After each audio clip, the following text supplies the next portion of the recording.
Hello guys, Serafina media channel பார்த்துட்ருக்கவங்க எல்லாருக்கும் வணக்கம். தோசை கல்லில் பெருங்காயத்தூள் மட்டும் போட்டு பாருங்கள், நீங்களே ஷாக் ஆகிடுவீங்க.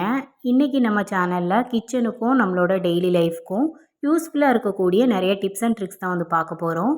இந்த வீடியோ உங்களுக்கு ரொம்பவே யூஸ்ஃபுல்லாக இருக்கும். வீடியோவை ஸ்கிப் பண்ணாமல் ஃபுல்லாக பாருங்கள். பார்த்துட்டு பிடிச்சிது அப்படின்னா நம்ம சேனலை சப்ஸ்கிரைப் பண்ணிக்கோங்க. இப்போ வாங்க வீடியோக்குள்ளே போகலாம்.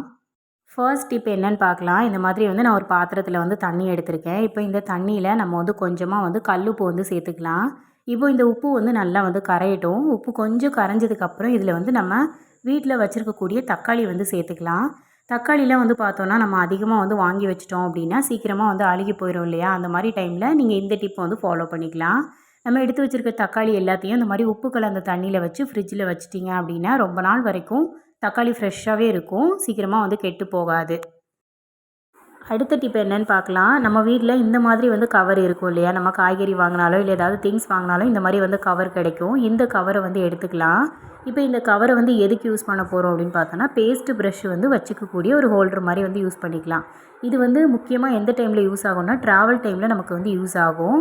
இந்த மாதிரி நான் வைக்கிற மாதிரியே நீங்கள் வந்து வச்சு எடுத்துகிட்டு போங்க. ஃபஸ்ட்டு வந்துட்டு ஒரு ப்ரெஷ்ஷை வந்து இந்த மாதிரி உள்ளே வச்சுட்டு ஒரு டைம் வந்து சுருட்டிக்கோங்க. அடுத்ததாக இன்னொரு ப்ரெஷ்ஷை வச்சுட்டு அதே மாதிரி வந்து ஒரு டைம் இல்லை 2 டைம் வந்து சுருட்டி எடுத்துக்கலாம். இந்த மாதிரி நீங்கள் வச்சிட்டிங்க அப்படின்னா நம்மளோட ப்ரெஷ் வந்து ஒன்றோட ஒன்று டச் ஆகாமல் இருக்கும். ட்ராவல் டைமில் இந்த மாதிரி வந்து நம்ம யூஸ் பண்ணிக்கலாம். இதுக்கப்புறம் நம்ம பேஸ்ட்டை வச்சுட்டு இந்த மாதிரி வந்து ஒரு சுற்றிட்டு அதுக்கப்புறமா நம்ம ரப்பர் பேண்ட் வந்து நம்ம வீட்டில் இருக்கும் பார்த்திங்களா, அந்த ரப்பர் பேண்ட் போட்டு இதை வந்து செக்யூர் பண்ணிக்கலாம். இந்த மாதிரி நம்ம ட்ராவல் டைமில் வந்து யூஸ் பண்ணோம் அப்படின்னா இதை வந்து ஹைஜீனிக்காக மெயின்டைன் பண்ணுற மாதிரி இருக்கும். நம்ம ஒரே கவரில் மொத்தமாக போட்டு எடுத்துகிட்டு போகிறப்போ ப்ரஷஸ் வந்து ஒன்றோட ஒன்று டச் ஆகும் இல்லையா? அது வந்து அவ்வளோ ஹைஜீனிக்காக வந்து இருக்காது. இந்த மாதிரி நம்ம எடுத்துகிட்டு போனோம் அப்படின்னா ரொம்ப சேஃப் அண்ட் செக்யூராக இருக்கும். அதே சமயம் ப்ரஷ்ஷும் வந்து ஒன்றோட ஒன்று டச் ஆகாமல் ரொம்ப நீட்டாக இருக்கும். ட்ராவல் டைமில் இந்த டிப்பை வந்து யூஸ் பண்ணிக்கலாம். ரொம்ப ரொம்ப யூஸ்ஃபுல்லான டிப்பு. இந்த டிப் பிடிச்சிருந்தது அப்படின்னா இந்த வீடியோக்கு ஒரு லைக் கொடுத்துருங்க. இதுக்கப்புறமா நம்ம வந்துட்டு எடுத்து யூஸ் பண்ணுறதுக்கும் இது ரொம்ப வசதியாக இருக்கும். ரப்பர் பேண்ட் வந்து எடுத்துகிட்டு அதுக்கப்புறம் 1 பை 1 வந்து நம்ம வந்து எடுத்துக்கலாம். இதை இந்த மாதிரி வந்து நம்ம எடுத்துகிட்டு யூஸ் பண்ணிக்கலாம். அடுத்த டிப் என்னென்னு பார்த்தோன்னா, நம்ம வீட்டில் இந்த மாதிரி செல்லோ டேப் வந்து யூஸ் பண்ணுவோம் இல்லையா? சில டைமில் வந்து பார்த்தோன்னா இந்த செல்லோ டேப்போட எட்ஜை வந்து எடுக்கிறதுக்கு நமக்கு ரொம்ப கஷ்டமாக இருக்கும். அந்த டைமில் இதை வந்து ஃபாலோ பண்ணிக்கோங்க. இந்த மாதிரி நம்ம சேஃப்டி பின் வந்து யூஸ் பண்ணுவோம் இல்லையா? அந்த சேஃப்டி பின்னை இந்த செல்லோ டேப்போட எட்ஜில் வந்து மாட்டி வச்சுட்டு அதுக்கப்புறம் நம்ம வந்து எடுத்துட்டோம் அப்படின்னா இது எடுக்கிறதுக்கு ரொம்ப ஈஸியாக இருக்கும். ஒவ்வொரு டைமும் நம்ம அந்த எட்ஜை வந்து தேடிட்டு இருக்க வேண்டிய அவசியம் இல்லை. இந்த மாதிரி ஈஸியாக நம்ம இதோட எட்ஜை வந்து கண்டுபிடிச்சிடலாம். அடுத்த டிப் என்னன்னு பார்த்தோன்னா, இந்த மாதிரி வந்துட்டு கவர் வந்து நமக்கு கிடைக்கும் இல்லையா? ஏதாவது துணி கடைகளில் நம்ம ட்ரெஸ் எல்லாம் வந்து எடுக்கிறப்போ இந்த மாதிரி கவருக்குள்ளே வச்சு கொடுப்பாங்க. இப்போ இந்த கவரை வந்து நம்ம எதுக்கு யூஸ் பண்ண போகிறோம் அப்படின்னு சொல்லி பார்க்கலாம். இப்போ நான் எடுத்துருக்கக்கூடிய இந்த கவரை வந்து கட் பண்ணி எடுத்துக்கிறேன். இவ்வளோ நீளமாக வந்து நமக்கு தேவையில்லை. நமக்கு தேவைப்படுற அளவுக்கு வந்து நம்ம கட் பண்ணிக்கலாம். எனக்கு வந்து பார்த்தோன்னா இந்த கீழ்ப்பகுதி அளவுக்கு வந்து தேவை. இந்த அளவில் வந்து நான் வந்து கட் பண்ணிக்கிறேன். இப்போ நம்ம இதை கட் பண்ணதை ஒரே சைஸ்க்கு வந்து ஓப்பன் பண்ணிக்கலாம். இப்போ இது வந்து ஒரு பேக்கெட் மாதிரி வந்து கிடச்சிருக்கு இல்லையா? இந்த பேக்கெட்டை வந்து ஃபுல்லாக வந்து சைடில் உள்ளதெல்லாம் எடுத்துகிட்டு நம்ம ஒரே ஷேப்பில் வந்து எடுத்துக்கலாம். இதே இந்த மாதிரி வந்து கட் பண்ணியோ இல்லை கையை வச்சோ பிரிச்சுட்டிங்க அப்படின்னா ஈஸியாக வந்து வந்துடும். இப்போ இதை நம்ம எதுக்கு யூஸ் பண்ண போகிறோம் அப்படின்னு சொல்லி பார்க்கலாம். இந்த மாதிரி நம்ம கிடச்சிருக்கு இல்லையா? இதை வந்து பார்த்தோன்னா நம்ம பாத்ரூம் சைட்லலாம் வந்து பார்த்தோன்னா ஸ்விட்ச் போர்டு வந்து இருக்கும் இல்லையா? அந்த ஸ்விட்ச் போர்டில் நம்ம வந்து பாத்ரூம் யூஸ் பண்ணி முடிச்சுட்டு வந்தோடனே ஈரத்தோடு வந்து கை வைப்போம். அதில் வந்து சில நேரங்களில் ஈரம் பட்டு நமக்கு ஷாக் அடிக்கிறதுக்கு கூட சான்சஸ் இருக்குது. அந்த மாதிரி டைமில் நம்ம இதை வந்து யூஸ் பண்ணிக்கலாம். இந்த மாதிரி கவரை கரெக்டாக வந்துட்டு இந்த ஸ்விட்ச் போர்டோட அளவுக்கு தகுந்தாப்பில் வந்து கட் பண்ணி எடுத்துகிட்டு அதுக்கப்புறம் இதில் நீங்கள் வந்து டபுள் சைட் டேப் போட்டு ஒட்டுறதா இருந்தாலும் ஓகே, இல்லை செல்லோ டேப் வந்து ஒட்டுறதா இருந்தாலும் ஓகே. இந்த மாதிரி செல்லோ டேப் போட்டுட்டிங்க அப்படின்னாலுமே நல்லா வந்து ஸ்ட்ராங்காக நிற்கும். டபுள் சைட் டேப் போட்டுட்டிங்க அப்படின்னாலும் ரொம்ப ஸ்ட்ராங்காக நிற்கும். இந்த மாதிரி நம்ம வந்து டேப் ஒட்டி வச்சிட்டோம் அப்படின்னா நம்ம கையில் வந்துட்டு ஈரம் இருந்தாலும் அது வந்து ஸ்விட்ச் போர்டில் வந்து சுத்தமாக படவே செய்யாது. நான் இப்போ வந்து பார்த்தோம் அப்படின்னா 4 சைட்லேயுமே வந்துட்டு செல்லோ டேப் வச்சு தான் வந்து ஒட்டி விட்டுருக்கேன். ஒட்டிட்டு நம்ம வந்து இதை யூஸ் பண்ணிக்கலாம். கொஞ்சம் சைஸ் வந்து கரெக்டாக இல்லாத மாதிரி நான் ஒட்டியிருக்கேன். உங்களோட ஸ்விட்ச் போர்டுக்கு தகுந்தாப்பில் நீங்கள் வந்து கரெக்டாக கட் பண்ணி ஒட்டிங்கன்னா ரொம்ப நீட்டாக அழகாக இருக்கும். இதுக்கப்புறம் நம்ம வந்து ஈரக்கையோடு இதை தொட்டாலும் கூட நமக்கு ஷாக் அடிக்கிற பிரச்சனைங்கிறது இருக்காது. இந்த டிப்பு நமக்கு ரொம்ப ரொம்ப யூஸ்ஃபுல்லாக இருக்கும். வேஸ்ட்டாக தூக்கி போடக்கூடிய கவரை இந்த மாதிரி யூஸ்ஃபுல்லாக நம்ம யூஸ் பண்ணிக்கலாம். இது பாத்ரூம் சைடில் இருக்கக்கூடிய ஸ்விட்ச் போர்டில் வந்து மாட்டி வச்சிட்டிங்கன்னா ரொம்ப ரொம்ப யூஸ்ஃபுல்லாக இருக்கும். கண்டிப்பாக இதை ட்ரை பண்ணி பாருங்கள்.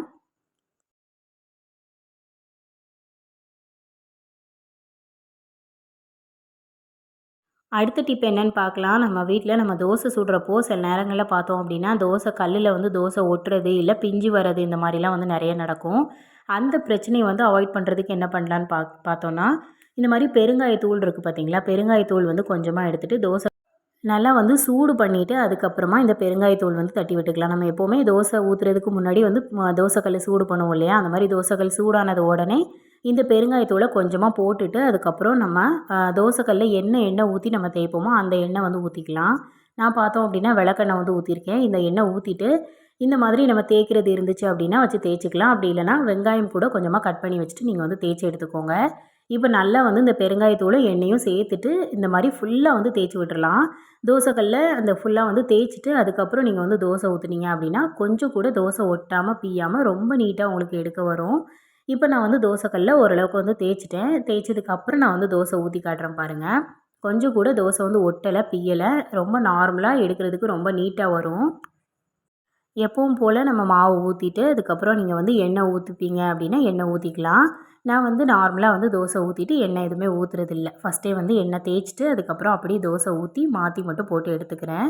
உங்களுக்கு எப்படியோ அந்த மாதிரி வந்து போட்டு நீங்கள் தோசை எடுத்துக்கலாம். எப்படி எடுத்தீங்க அப்படின்னாலும் ரொம்ப நீட்டாக வரும். கொஞ்சம் கூட ஒட்டவே இல்லை பாருங்கள். ரொம்ப நீட்டாக அழகாக நமக்கு தோசை எடுக்கிறதுக்கு வரும். இந்த மாதிரி நம்ம வந்து தோசைக்கல்ல அடிக்கடி வந்து ஒட்டுற பிரச்சனை இல்லை தோசை பிஞ்சு போகிற பிரச்சனை ஆகுது அப்படின்னா கொஞ்சமாக பெருங்காயத்தூள் போட்டு எண்ணெயில் வந்துட்டு போட்டு தேய்ச்சிட்டிங்க அப்படின்னா அழகாக வந்து எடுக்க வரும். இந்த டிப் உங்களுக்கு யூஸ்ஃபுல்லாக இருந்துச்சுன்னா இந்த வீடியோக்கு ஒரு லைக் கொடுங்க.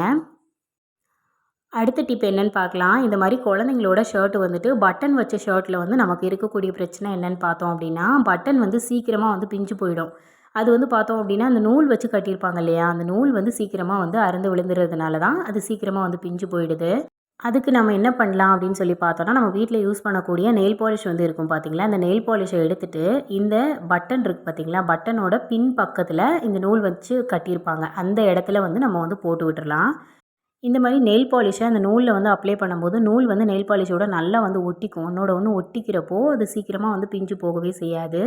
இதே மாதிரி நம்ம ஷர்ட்டில் உள்ள எல்லா பட்டனுக்குமே வந்து போட்டு வச்சுக்கலாம். இந்த மாதிரி வந்து பின் பக்கத்தில் உள்ள நூலில் வந்து போட்டு வச்சுட்டு அதே மாதிரி முன்னாடி பக்கம் இருக்குது பார்த்தீங்களா, முன்னாடி பக்கத்தில் பட்டனில் நூல் இருக்கும். பட்டனுக்குள்ளே நூல் விட்டு வந்து கட்டியிருப்பாங்க இல்லையா, அந்த பட்டனில் உள்ள நூல்லையும் வந்துட்டு கொஞ்சமாக நெயில் பாலிஷ் வந்து போட்டு வச்சிட்டிங்க அப்படின்னா எவ்வளோ நாள் ஆனாலும் இந்த பட்டன் வந்து பிஞ்சு போகவே செய்யாது. இது வந்து குழந்தைங்க ஷர்ட்டில் மட்டும் இல்லை, பெரியவங்க ஷர்ட்லேயும் கூட நம்ம வந்து ட்ரை பண்ணிக்கலாம்.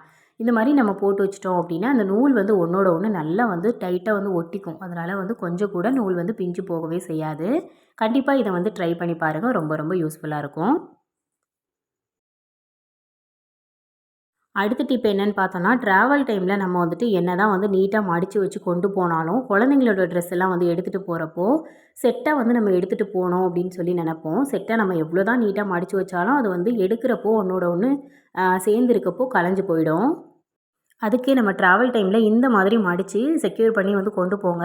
எவ்வளோ டைம் நீங்கள் வந்து எடுத்தீங்க அப்படின்னாலும் சுத்தமாக வந்து கலைஞ்சு போகவே செய்யாது. இந்த மாதிரி வந்துட்டு இன்னர் வேர் வந்து உள்ளே வச்சு மடித்து விட்டுக்கோங்க. மடித்ததுக்கப்புறம் இந்த 2 முனை இருக்குது பார்த்தீங்களா, இது 2யும் சேர்த்து வச்சுட்டு சேஃப்டி பின் வந்து போட்டு விட்டுருங்க. சேஃப்டி பின் வந்து போட்டு மாட்டி வச்சிட்டிங்க அப்படின்னா ட்ராவல் டைமில் நீங்கள் வந்து எவ்வளோ துணி ஒன்று மேலே ஒன்று வச்சு அடுக்கி போனாலும் அது வந்து கலையவே செய்யாது. ஒன்றோட ஒன்று வந்து வைக்கிறப்போ ஒரு துணி நம்ம எடுத்தாலும் இந்த துணி வந்து நம்ம கையில் பட்டாலும் இது வந்து கலைஞ்சு போகாது, செட்டாகவே வந்து நமக்கு இருக்கும். இந்த மாதிரி வந்து இதை சேஃப்டி பின் போட்டு வச்சிட்டோம் அப்படின்னா கலையவே செய்யாது. ட்ராவல் டைமில் இது நமக்கு ரொம்ப ரொம்ப யூஸ்ஃபுல்லாக இருக்கும். கண்டிப்பாக இந்த மெத்தட் வந்து ட்ரை பண்ணி பாருங்கள். ரொம்ப ரொம்ப யூஸ்ஃபுல்லாக இருக்கும். இந்த வீடியோவில் நான் சொன்ன டிப்பில் ஏதாவது ஒரு டிப்பாவது உங்களுக்கு கண்டிப்பாக யூஸ்ஃபுல்லாக இருந்திருக்கும்னு சொல்லி நான் நம்புகிறேன். ஏதாவது ஒரு டிப்பாவது யூஸ்ஃபுல்லாக இருந்துச்சு அப்படின்னா இந்த வீடியோக்கு ஒரு லைக் கொடுத்து சேனலை சப்ஸ்கிரைப் பண்ணிக்கோங்க. தேங்க்ஸ் ஃபார் வாட்சிங்.